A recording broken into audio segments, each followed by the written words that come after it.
Parang nakaka-excite na ang magiging title netong si Sara Duterte ay convicted. Ex-convict, katulad ni Robin Padilla, convicted dahil po syempre gugulo na ang impeachment trial. Pero ang pinakamasaklap kasi dito, yung kaparusahan ng kanyang pagka-impeach dahil hindi na siya makakatakbo kahit saang pwesto sa gobyerno. Wala na. Perpetual disqualification ang tawag. Pero, marami palang mangyayari pa. Bukod pala dito, marami pang malala na mangyayari at masaklap na mangyayari kay Sara Duterte even after convicted sa impeachment. Marami pala dahil nakahanda rin po ang ating Kongreso.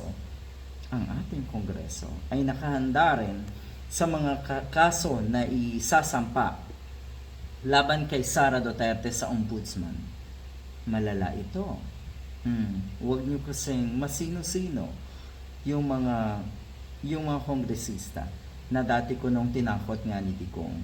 Sabi nga ng ilan sa kanila, tapos na daw ang pananakot ng mga Duterte. At eto na ngayon, magtatrabaho sila ng naaayon sa batas, sa tamang proseso, at lahat ng ito, or kasama sa tamang proseso na yan, ang nangyayari ngayon dito kay Sara Duterte. Ulitin ko lang nasa tamang proseso.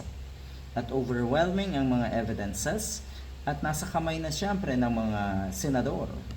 Kaya tayo, 0 vote sa PDP laban kasi sila daw ang magtatanggol kay Sara Duterte. You see, alam naman ng mga ito na mas maraming kababayan natin ang gustong mapa-impeach nga, tuluyan ang mawala sa pwesto at mapatawan ng parusang perpetual disqualification sa alinmang post sa gobyerno itong sa Sara Duterte. Mas malamang ang mga kababayan natin na gustong mangyari yan.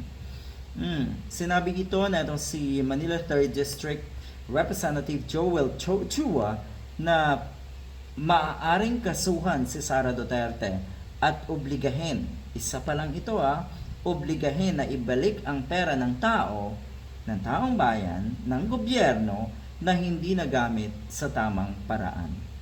Naku, isa lang to. Marami pa yan, syempre. Good luck!